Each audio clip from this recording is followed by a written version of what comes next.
parents, I just want to remind you to go with your gut. If you have a bad feeling about something or you told your kids don't go somewhere, please stick with that. I'm hearing a lot of different stories about parents who are regretting letting their kids go to certain places, or they say, I had a bad feeling about that. I thought they shouldn't go. Stick with your gut. One thing I can remember when I was growing up, my dad told me not to go to this party. And the neighborhood that I grew up in, it wasn't a whole bunch of stuff going on. But either way, I asked and he was like, no, you cannot go. And I was like, why? Because you can't. So I ended up spending the night over at my friend's house, and he knew what I was trying to do. And before I left out the house, he said, and you better not go to that party. And he looked at me with that parent look. I went to my friends, and I planned on going anyway. But as we got up to the parking lot, I had this really, really bad feeling, and I was like, I want to go in, but I know my dad, like, he might just pop up, and I'm not trying to get embarrassed. So we circled the parking lot, we stayed there for a while, and then we decided to go ahead and go somewhere else. And the crazy thing about that is that night on the news, we saw that one of our friends that we would have probably been hanging out with had a gun and was shooting, which was very rare for our community. But, you know, things happen, and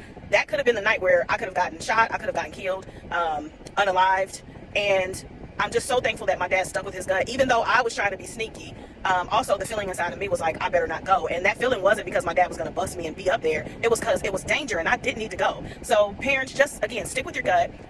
Don't let anybody change your mind when you are settled on something because you're unsettled. Gina Long with Not So Perfect Parenting.